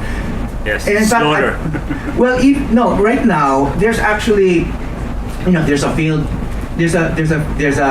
called, there's a field in scholarship called genocide studies. Okay. And there's a theorist, si George Stanton, and then sabi niya, there are several stages that need to happen before you can start calling something a genocide. Of course, there are legal definitions, Yeah. but there's an academic, and there are political scientists who are arguing, including this Filipina, you may have heard of her, si Dr. Dalia Simanga, she's teaching in a foreign university. Pero sabi niya, it satisfies many of the stages of genocide. Kasi anyone who has covered this war knows that most of the victims hindi naman talaga nang laban. Yeah. Di ba? We know photojournalists who have photographs of close-up photographs of the weapons found in the hands of the victims, and very often they were the same weapon. Yeah. Kasi pwede mo i-zoom in o pareho yung mga kung saan Markings. na-scratch out yung serial number, it's parang fingerprint yan eh. So parang wala naman, let's not, di ba? Let's not even repeat that Yeah. True. the theory na ng laban, no, na argue. Most of these people were we've all heard like mothers saying, how can we can't even afford a gun, we hardly can afford food. Di ba? How can you have a gun? Anyway, so yon, would it help if we started changing even the semantics of it, the vocabulary that we're using to make this closer to what it really is, rather than a war where you have, you know, okay, Israel versus Hamas. That's why Israel is saying na, okay, well talaga may civilian na kawawa kasi hinahabol namin yung Hamas is really armed, di ba? In this case, sino ba talagang kalaban nila? Why was it a war in the first place? Yeah. I can only offer what I think would be an explanation for your first question. I mean, it certainly is an explanation for mine. Now, this is not pathological. This is all rational.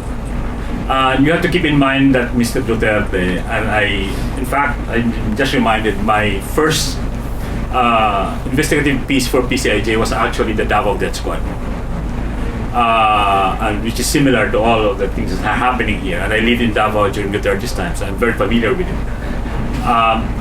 There's a method to all of this madness.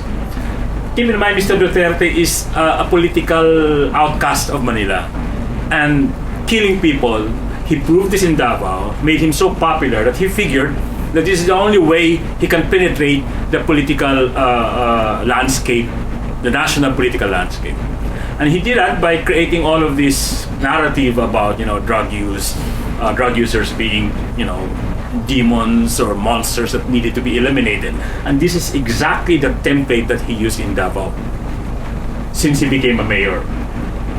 And people in Davao loved him for it, supported him for it, and to this day they're reaping the rewards for all of that. And he figured this is something that he can do on a nationwide scale, and he did that. So that's the logic behind it, and that's why I think you know, from the very moment na nag-campaign siya, he was very empathic about, you know, killing people, and pero na-set up na niya yung yung narrative that these people needed to be killed. Wala nang silbi. So na-set up niya na yun. This also explains why a lot of the relatives of victims sometimes will say, oh, buti na rin, pinatay na rin siya kasi patigas ang ulo noon. But also there are a lot of other context here. One is that drug use in the Philippines has not been talked about in the proper, in a good way. Nobody, for instance, in this country talks about harm reduction at all. When in other countries, drug use is being approached through a human rights-based way through harm reduction. And what is harm reduction? As the name implies, the objective is to reduce the harm on the individual, on the community, through programs that identify drug use not as a public safety issue, but as a public health issue. Which is why we were happy when Mr. Marcos himself said those words. Now this is a public health issue, because that should be the first step toward recognizing that a real problem exists. But Mr. Duterte, of course, will have none of that. And that's why he became so popular, and we all lapped it up. And you know, I can go on and on about how our broken political culture and everything, our broken justice system contributes to all of this. But as I keep telling diplomats, if Mr. Duterte did not exist, Filipinos would have had to invent him, because of all the problems that we have inherited in this country since the Marcos dictatorship. This is all a result of all of that. It's not just one thing. Mr. Duterte took advantage of all the defects in our society, weaponize it, and turn it into a really potent political weapon, a political tool, and that brought him to Malacanang. So I don't know if that satisfies your answer, but that's my view as somebody who lived in Davao, I have gone through this. Now, on the drug war use, I want to dominate this. Even at Human Rights Watch, we had this huge debate about using the drug war. But since the government keeps on using it hindi mo siya maiwasan eh. So right now, sa Human Rights Watch, if you look at our reports and our codes and all of that, quotation mark lagi yung drug war. Which of course, gives ano pa rin, medyo masama pa rin ang panlasa. But we are at the mercy of the government propaganda. But I get your point entirely. Sige, quick lang siguro, I think also rational. Duterte is a different animal altogether. Tinatanong ko nga doon sa mga taga Davao, ganito ba talaga to? Animal pala. Hindi animal. Kapag humaharap daw pala siya sa businessmen, and when decorum is necessary, okay siya. Yeah. Di ba? Matino siya kausap, gano'n. Nagmo-morph lang talaga siya. And one of the moments that I realized that he was so smart as a politician, it was at the debate, it's presidential debate. Parang medyo, ano nga ako, parang binuhusan ka ng malamig na tubig. Presidential debate, pero si Grace po, ABS-CBN. Si Grace po, bati ng mga syempre, hindi pa patalo si Marojas. Hi, Senator, hi, ganyan-ganyan. Siya, mukhang nabati na lahat ng babatiin. Babatiin ko lahat ng hindi pa nababate. Parang, oh my gosh. His question to Miriam Santiago, you ask a question of your of opponent, of your rival. And he says, I don't have any question for Miriam Santiago. Siyempre, panahon na yan para siraan mo. Anong issue kay Miriam Santiago? Health. He just asks, I have no question for the Senator. Except, ma'am, how are you? Na-defensive si Miriam Santiago and she rattled on, okay naman ako, yung doktor ko, Kaya parang, medyo magaling siya. He's very shrewd. Kaya itong war on drugs, quote-unquote, talagang pinag-isipan niya yan. And I agree, it came from Davao, DDS, may history naman siya. And sa NUBI nga, pinoint out na namin yan, with this history, hindi mo mas naman siya shake off. But then, I don't know exactly why, kumbaga, para saan. Pero, ito yung inaaral pa din namin I would look at allegations that he's involved in the war, in the trade. And this is one way of ensuring na siya ang makaka-corner ng market. And, I mean, the chips fall perfectly China, which is now the biggest trading supplier. Nung una, actually, nung inaaral din namin yung war, quote-unquote war on drugs, may stages di ba? Nung una, tinry nila na parang sinaloa vigilantes. Then they did the killings by police, by bus daw. Nung hindi na bumibenta, okay, police operations, but follow-up operations. Yeah. Kriminal, nag-hold up, tapos, oops, nung hinuli ko, may drug sa They could still get the drug money, the reward, pero it's not chopped down as statistics. Hindi siya drug war. Kaya parang may phases na gano'n. And then later, iba-iba na, mix na. Kaya sabi namin, definitely, because of that parang phase, tapos yung kapag yung public attention, kiyan, magda-drop ang killings. G-Ju, may konting drop, etc. Diba? Kaya may nagdidireksyon. Kasi kung wala yung direksyon, sporadic yan, wala kang makikitang pattern. But you see pattern and you see clear direction. And then lastly, so quote-unquote war on drugs. When we formed Manlaban, Manananggal Laban sa EJK, that was one of the first points na ni-raise ni Dean Agabin, ni Vicky Avena. It's not a war, it's a massacre. And it's not something against drugs, it's something against the poor. So it's a massacre of the poor. We try to sell yung concept.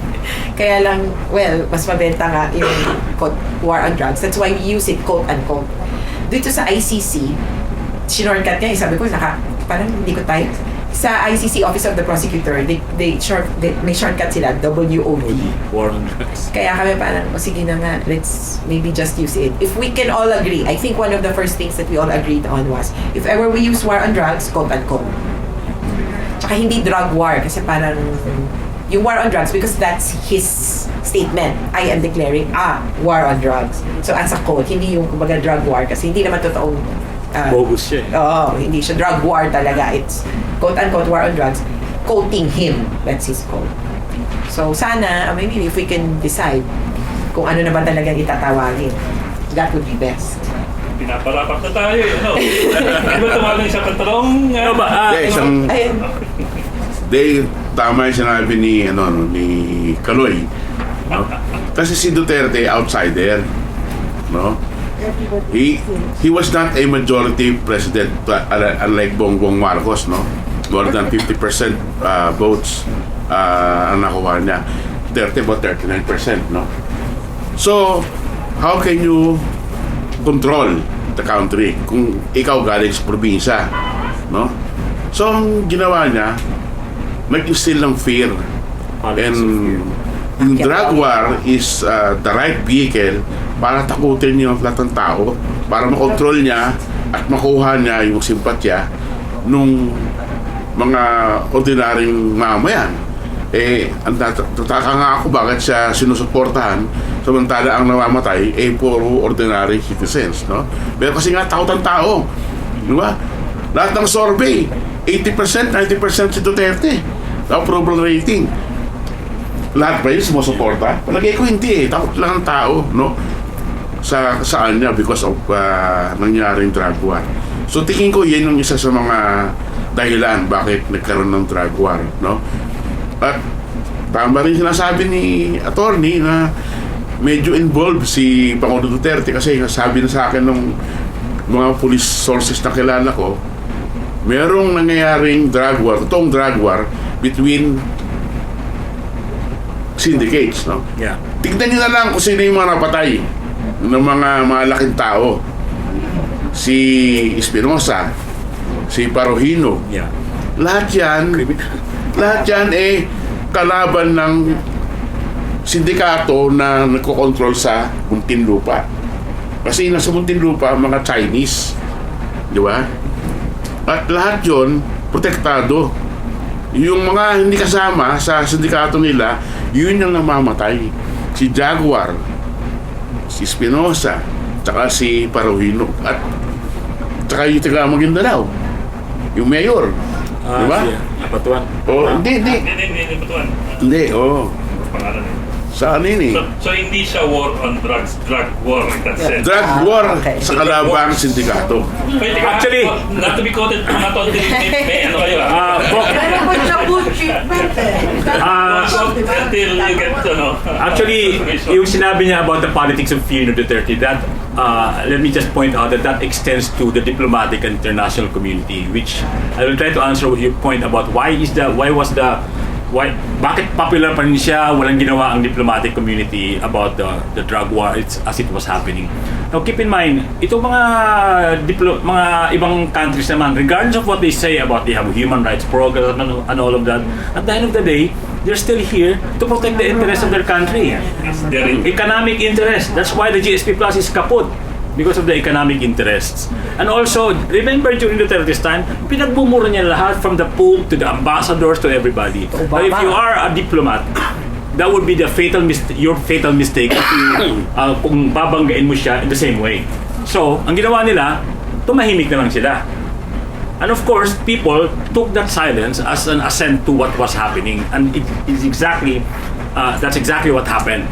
Ang isa sa mga, in fact, this is my own personal misgivings about meeting with diplomats because halos parang napaka-duplicitous naman ng ano nyo. You claim to be human rights and yet at the same time you see the problem is happening right before your eyes and yet you're not doing anything. So, yun ang ano ko doon, take ko doon.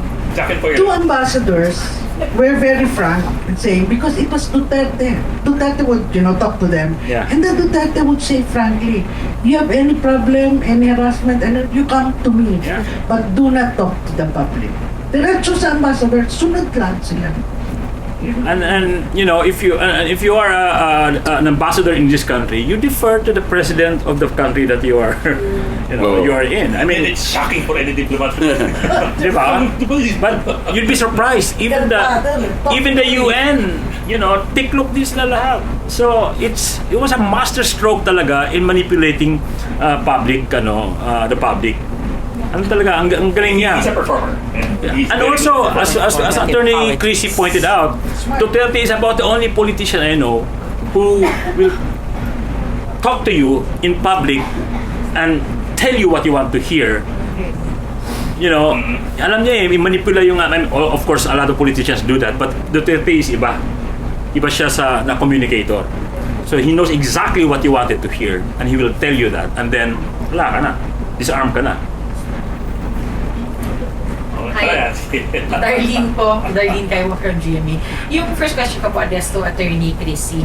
Diba, talking about the ICC investigation, narinig natin na lagi po nilang parang popular na ginagamit nila for defense yung 50 plus 51? Investigation, 52. Na investigations na ginagawa daw po nila na nakitaan nila ng irregularity. Curious lang, talking about yung ongoing killings pa rin ngayon, on the ground ba, meron pa rin nadadagdag na nagfa-file ng cases dito po sa mga EJK bukod pa doon sa mga high profile yung Gemboy, ganyan. Kasi parang hindi na rin po masyadong, at least hindi ko na namomonitor na meron pong nagfa-file ng cases for irregularity doon sa operations. Tapos yung second question ko po, pinag-usapan po natin na patuloy pa rin yung killings, and it would be nice kung magkakaroon ng investigative reporting, patuloy yung in-depth reporting tungkol po dito sa topic na ito. I would just like to pick your brains. Ano ba yung nakikita nyo na big story dito sa patuloy na ginagawang pagpatay? Is this just parang continuation of the culture of impunity and violence ng law enforcement agencies? Or meron po ba kayong nakikita na, kasi kung dati, yung past administration, clear ang orders to do it na patayin yung mga adik, kill, di ba? Coming from Duterte. Kung ngayon ang kumbaga propaganda ng administration ay rehab tayo, mas mapayapang paglaban sa droga, nakikitaan nyo ba ito, dahil patuloy pa rin, establish naman natin na patuloy pa rin yung pagpatay, nakikita nyo ba na may secret orders na in public, ganito yung sasabihin ko, pero in private, tuloy tayo sa ganitong klase ng kalakaran, or ano na lang to, kumbaga rogue na lang yung law enforcement agencies na dahil nasa culture na nila ito at innate na ay quote-unquote ito lahat ay kaya siya nagpapatuloy. Ano kung nakikita niyo? Thank you. Sure. Kumbaga, meron bang instructions from upstairs o yung sa taas ay bumitaw na lang, bahala na kayo? Oh, yeah. So una, yung dun sa prosecutions as of now, sadly, wala akong alam sa BBM. We are trying to build up one case. Basta yung one case sa may sa bar na hinabol daw, sumakay ng jeep, gano'n. Kaya lang, ang hirap din kasi again, hindi mo kontrolado yung ebidensya, kung ano lang yung binigay sa iyo ng police, yun na yun. And crucial pa nga yung naalala nyo sa Gemboy kasi yung bullet. Kasi nga, kung yung legal, actually sabi nga namin, susunod ba tayo doon sa legal? Wala eh. Yung legal ang gusto nila kung sino yung, yung judicial system, kung sino yung bumarel. So, nagiging crucial yung bullet. Kasi kay Gemboy ang nangyari, kung kaninong baril ang tumama sa ulo, ba yun? Parang quote-unquote fatal shot, yun lang, siya lang yung paparusahan. All else, kahit sa ibang parte ng tumama, hindi nakakalusot. So, sinong may in charge dun sa bullets, dun sa, yung ballistics exam kasi, you have to compare the gun with the bullet, kaya dapat yung shell and yung ginamit na baril. Eh, kung biglang nagtago na yung police at pinalitan yung baril, ito yung ginamit kong baril, hindi nagtugma, eh di wala. Ubus ka kaagad. Kaya yun yung isang problem. Wala tayong parang fair na investigation system. Kaya until hindi maayos yan, mahihirapang magsampa. May magsampa man, matatalo. Okay? Ngayon, tinatry namin isa. Tapos if you ask the people on the ground ngayon na parang gusto mo ba magsampa, ICC ang pag-asa nilang lahat. Kaya sabi ko nga, sure kayo na dito na lang tayo. Hindi kayo covered. Okay lang, ma'am. As long as may hustisya para sa iba, para kunyari, may hustisya kay nanay ganito, okay na kami doon. Suportahan namin siya. Kasi wala silang ebidensya or walang alam. Yung kanina nga din, these are the perfect victims, poor, uneducated, and generally would even tend to blame themselves. Yes. Na parang, kasi oo nga nag-drugs kasi dati yung tito ko ikaw ba nag-drugs ka? Hindi. Yung napatay ba nag-drugs? Hindi, pero yung tito ko kasi ganito, ganyan. Okay. So yung may gano'n na, kasi naibab ako. Or even directly themselves. Naging runner ako dati. Kasi ma'am, kailangan ko magbayad ng tuition Sa drugs ka lang makakakuha ng pantuition, isahang transaction. So, ang hirap, sila din mismo nagre-resign. And then, on the other hand, yung, parang yung, kumbaga, bigger picture, hindi man bigger picture, pero ano nang mukhang itsura. Ang tingin namin, may death squads. That's what happened even before. Merong team na nag-ooperate na hindi siya yung tipong same for every group, for every area. Sa, sabihin na natin sa Central Luzon, yung death squad nila is regional. Okay, so tinapasok yan. Sa Caloocan District, DSOU in particular. So hindi, tapos sa ibang unit, DAID. Kaya di ba iba-iba yung killers? May DAID, may DSOU. So it is not within the police hierarchy. Technically. Na lahat ng DAID, yan ang death squad. Lahat ng DSOU, yan ang parang ganun. So may death squad, yun yung hindi pa natin nakikita clearly. And I think the death squad, yung system nila, still exists. Kaya, even without official orders from the president, even without papers, even with BIDA, BIDA na tayo ngayon, ito, nagpapatuloy sila. Kasi the same, aside from the fact that the same people are still there, because the same system exists. Parang madaling, uy, pagkanahin mo naman, o tirahin mo naman yung ganito.